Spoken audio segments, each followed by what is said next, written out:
Okay ma'am, చివరిగా ma'am, మీ విశాఖపట్నానికి ఎంపీగా గెలిస్తే ఏం చేస్తారు? విశాఖపట్నంలోని ఇప్పటికే ఈ ప్రాంతాన్ని పూర్తి స్థాయిగా అవసరమైన రోడ్ వేస్ కానీ, రైల్వేస్ కానీ, సీవేస్ కానీ అన్నీ కూడాను, ఎయిర్వేస్ కానీ వీటిని డెవలప్ చేసుకోవాల్సిన అవసరం ఉంది. ఉందా? 4 ఇప్పటికీ ఉందా మేడం? ఇప్పటికీ ఉన్నాయి. 4 ముఖ్యమైనవి. ఎందుకంటే ఒక పక్కన ఫ్లైఓవర్స్, మెట్రో లాంటివి, కోస్టల్ కారిడారు, పోర్ట్లు, జెట్టీస్, అట్లాగే ఇవి ప్యారలల్గా ఇక్కడ గ్లోబల్ ఇన్వెస్టర్స్ ఇక్కడికి వచ్చి ఇండస్ట్రీస్ సెటప్ చేయాలంటే ఈ 4 ప్రధానమైనవి. యాజ్ వెల్ యాజ్ ఫ్రైట్ కారిడార్గా ఇవన్నీ వెళ్ళవలసినవి. దీంతోపాటు చాలామందికి ఎంప్లాయ్మెంట్ రావాల్సినవి.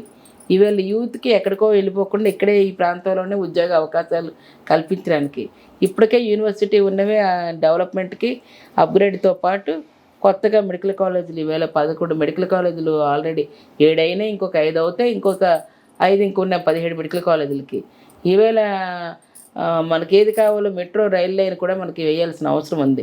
ఒక పక్కన ఇంటర్నేషనల్ ఎయిర్పోర్ట్ అది శరవేగంతో కడుతున్నారు. ఇట్లాంటి వాటికి కనెక్టివిటీ కావాలంటే మన పోర్టు దగ్గర నుంచి వయా భీమ్లీ, భోగాపురం వరకు మెట్రో లైన్ వేయవలసినవి. 6 లైన్ కారిడారు ఇక్కడ నుంచి మనకి వయా కడప, బెంగళూరు 6 లైన్ మనకి వేయవలసి ఉన్నాయి. ఇట్లాంటివన్నీ కూడా వస్తేనే ఈ ప్రాంతానికి మనం అభివృద్ధి చేస్తేనే ఈవేళ ఒక పక్కన ఐటీ జోన్, ఇంకో పక్కన మనకు ఉపాధి అవకాశాలు, ఈరోజు ఇనార్బిటల్ మాల్ లాంటి మాల్స్ కూడా రావటం, వేలాది మందికి ఉద్యోగ అవకాశాలు కల్పించడం, టూరిజం డెవలప్మెంట్లో ఈవేళ టూరిజంలోని అన్నీ ఈరోజు బీచ్ టూరిజము ఇప్పటికే 10 బ్లూ ప్రింట్ రెడీ చేస్తుంది. దాన్ని ఆల్రెడీ ఇనిషియేట్ చేసి స్టార్ట్ అయినవి కూడా ఉన్నాయి. రేపు అడ్మినిస్ట్రేటివ్ క్యాపిటల్ కింద వచ్చినప్పుడు దానికి అవసరమైన బిల్డింగ్లు కూడా ఈరోజు ఈ జిల్లాకే తలమానికంగా ఒక ఐకాన్ లాగా ఈవేళ ఆ బిల్డింగ్స్ కూడా రూపొందించుకుంటున్నాయి. దానివల్ల అనేకమైనవి ఉపాధి అవకాశాలు, ఫుడ్ కోర్ట్స్ లాంటివి కానీ, షాప్స్ కానీ, దానికి పారా సిబ్బంది గురించి కానీ ఇలాంటివన్నీ కూడా రావటం వల్ల ఎక్కడికో మన పిల్లలు ఉద్యోగాలకు వెళ్ళిపోక్కర్లేదు, చదువుకొని మన ప్రాంతంలో ఉండి ఉద్యోగాలు చేసుకునే అవకాశం ఉంటాయి. ఇట్లాంటివి కదా మనకు కావాల్సినవి. మనం ఈవేళ హాస్పిటల్ అన్నీ కూడా మెడికల్ టూరిజంలో హబ్గా మనకి ఇక్కడ ఇవాళ ఇవ్వటం వల్ల 4-5 స్టేట్ల వాళ్ళు వచ్చి మన దగ్గర ఇవాళ చేస్తున్నారు.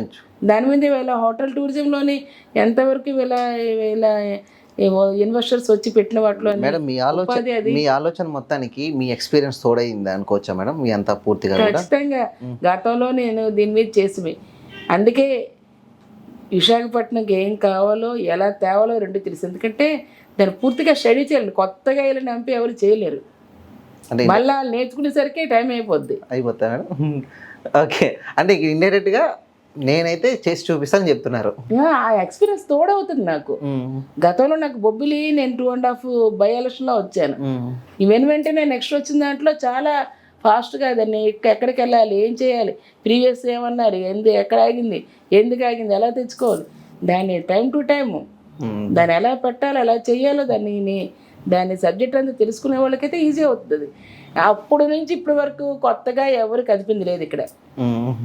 విశాఖపట్నంకి ఎవరు వచ్చినా కొత్తగా ఇది చేసామని వాళ్ళు చెప్పండి. ఎందుకంటే స్థానికులు కాదు, స్థానికేతరులు కాబట్టి వాళ్ళు అంతంత మాత్రమే జరిగినవి జరుగుతాయిలే అన్నట్టుగా జరిగే వరకు ఊకొట్టడం తప్పితే కొత్తగా దీని గురించి పోట్లాడి తీసుకొచ్చి ఈ ప్రాంతానికి అందించింది ఎవరైనా ఒకరు ఉన్నారా అని ఎగ్జాంపుల్ చెప్పండి.